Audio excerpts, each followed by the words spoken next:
مجدد الفسانی رحمۃ اللہ علیہ سے ان کے ایک مرید نے کہا مجھے حضور کو نصیحت کریں۔ حضرت مجدد الفسانی کو فرمایا، عرض کیا حضور نصیحت کریں، فرمایا بیٹے ایک ہی نصیحت ہے، نہ کبھی خدا بننا نہ کبھی رسول بننا۔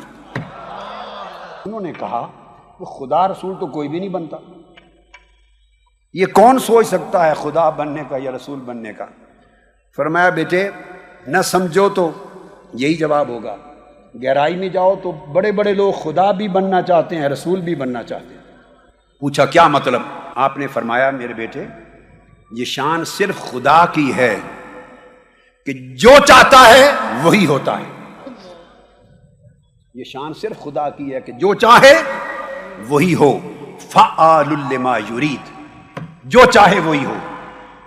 کبھی ایسی آرزو نہ رکھنا کہ جو میں چاہوں وہی ہو، جو میں چاہوں وہی ہو۔ کبھی آپ کی منشا کے مطابق ہوگا، کبھی منشا کے مطابق نہیں ہوگا۔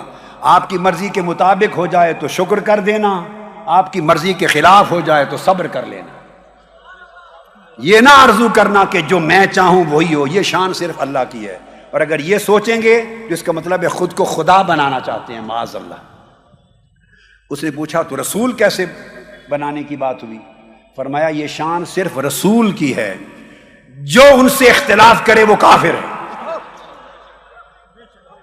جو ان کی بات کو رد کرے، بولیے جو رسول کی بات کو رد کرے وہ کافر ہے۔ یہ شان صرف ایک ہستی کی ہے روئے زمین کی، اور یہ شان اور نہ کسی عالم کی ہے، نہ کسی پیر کی ہے، نہ کسی مفتی کی ہے۔ جو رسول کی بات کو رد کرے کافر۔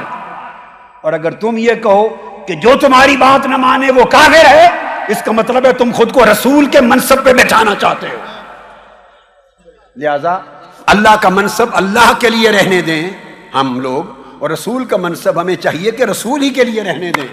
ہم اللہ کے بندے بن کے رہیں، رسول کے غلام بن کے رہیں۔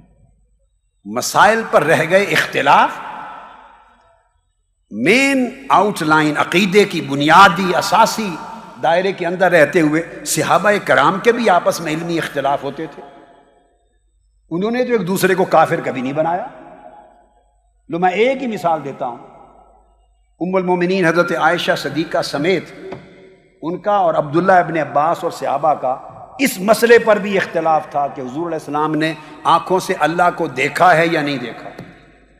کئی لوگ منکر تھے، وہ کہتے تھے کہ اللہ رؤیت باری تعالیٰ نہیں ممکن، نہیں اللہ کو آنکھوں سے نہیں دیکھا معراج کی شب۔ اور کئی صحابہ قائل تھے کہ آنکھوں سے دیکھا، ایک نہیں 2 بار دیکھا ہے۔ اب ہمارا عقیدہ کہ آقا علیہ السلام نے دل کی آنکھوں سے بھی دیکھا ہے، سر کی آنکھوں سے بھی دیکھا ہے، ہمارا عقیدہ یہ ہے۔ مگر صحابہ کرام میں ایسے ہیں جو حضرت عائشہ صدیقہ سمیت رضی اللہ جو اس کو نہیں مانتے تھے۔ تو بولیے کس کو نکالیں گے، کس کو داخل کریں گے؟ آپ بخاری شریف کو دیکھ لیجئے، مسلم شریف کو دیکھ لیجئے، ترمذی شریف کو دیکھ لیجئے۔ میں نے ایک مثال دے کے آپ کو بہت بڑی بات سمجھا دی۔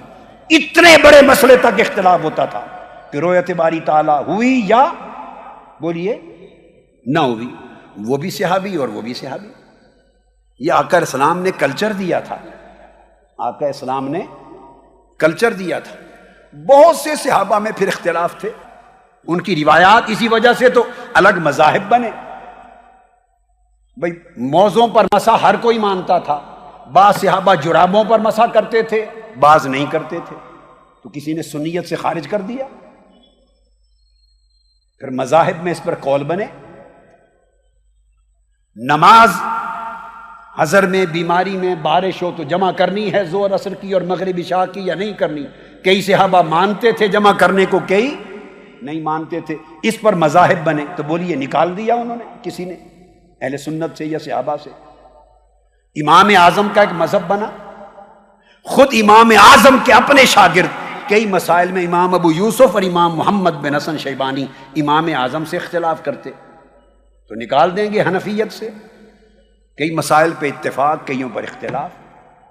امام ابو یوسف امام مالک کے شاگرد ہیں خود، اور امام مالک سے اختلاف کیا کئی مسائل میں، تو انہوں نے نکال دیا ان۔ امام احمد بن حنبل امام شافعی کے شاگرد ہیں، اور امام شافعی امام مالک کے شاگرد ہیں، امام ابو یوسف نہیں، امام شافعی امام مالک کے شاگرد ہیں۔ الگ مذہب بنایا، امام مالک کے طریق پہ نہیں چلے تو کیا نکال دیا جائے ان کو؟ امام احمد بن حنبل امام شافعی کے شاگرد ہیں، اختلاف کیا مذہبی نیا بنا دیا، اتنا اختلاف علمی تھا تو کیا نکال دیا جائے کسی کو؟ اسی طرح چار مذاہب ہو گئے، آپس میں اختلاف ہیں مگر ہم چاروں کو حق مانتے ہیں۔ یہ ہے کلچر اسلام کا، یہ ہے وسعت اسلام کی۔